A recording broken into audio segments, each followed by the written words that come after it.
오늘 본문 말씀을 보면 사냥을 하고 피곤해 지친 에서는 허기진 배를 채우기 위해 팥죽 한 그릇에 장자의 명분을 동생 야곱에게 팔아버리죠.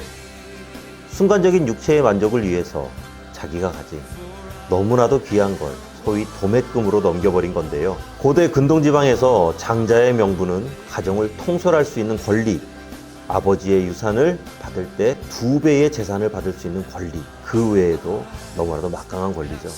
게다가 아브라함으로부터 시작되는 이삭에게 내려오는 하나님의 언약을 계승하는 아주 특별한 권리까지 얻게 되는 겁니다. 이런 장자의 특권은 당장 눈에 보이지는 않지만 그 사람의 인생에 있어서 너무도 큰 영향을 미치는 건데요. 이런 걸 그토록 쉽게 생각하니 참 답답합니다. 그런데 우리 역시 이런 에서의 모습이 있지는 않은지 돌아봐야 해요. 하나님의 자녀로서 누리는 특권, 예수 그리스도의 제자로서 누리는 특권, 성령과 동행하며 이 세상을 살아가지만 천국의 시민으로서 누릴 수 있는 영적 특권을 등한시하지는 않는지 돌아봐야만 할 거예요.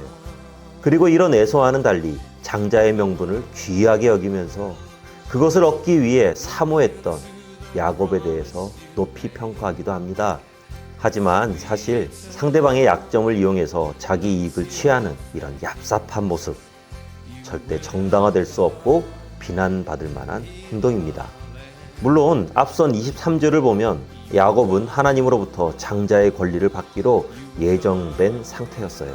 그래서 또 이렇게 놓고 보면 야곱이 장자권을 얻게 된 이 모든 과정이 어차피 이루어질 일 아니냐 합리화될 수도 있는데, 우리가 잘 알아야 할 것은 하나님은 절대 이런 악한 방법으로 당신의 뜻을 이루시는 분이 아니라는 것입니다. 우리 생각에 절대 안 될 것 같은 일이라도 모든 것이 협력하여 선을 이루시는 분이 하나님이시잖아요. 야곱은 그런 하나님을 신뢰하면서 끝까지 인내로 기다렸어야죠. 하지만 그러지 못하고 너무도 인본주의적이면서 너무도 자본주의적인 방법으로 장자의 명분을 얻어냈고, 그 결과에 어떻게 됐든 방법과 과정이 하나님의 뜻과 일치된 게 아니었기 때문에 이후에 파란만장한 삶을 살아가는 건 물론이고요. 그의 후손과 에서의 후손은 지속적으로 적대관계로 살아갑니다. 말 그대로 대가를 톡톡히 치르는 것입니다.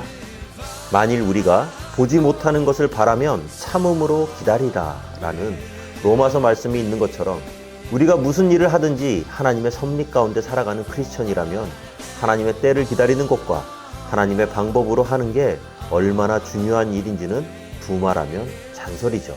가끔 보면 하나님의 일을 세상의 방법으로 하려 하거나 하나님의 때가 아니라 나의 스케줄에 맞춰서 주의 일을 감당하려는 분들이 있죠.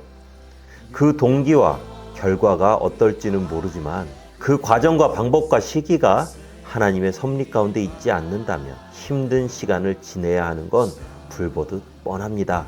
부디 하나님의 음성을 잘 들으시기 바랍니다. 하나님의 방법을 묵상하고 하나님의 시기를 잘 기다리시기 바랍니다. 오늘 하루도 하나님의 인도하심 따라 살아가는 우리 모두가 되기를 주님의 이름으로 축원합니다.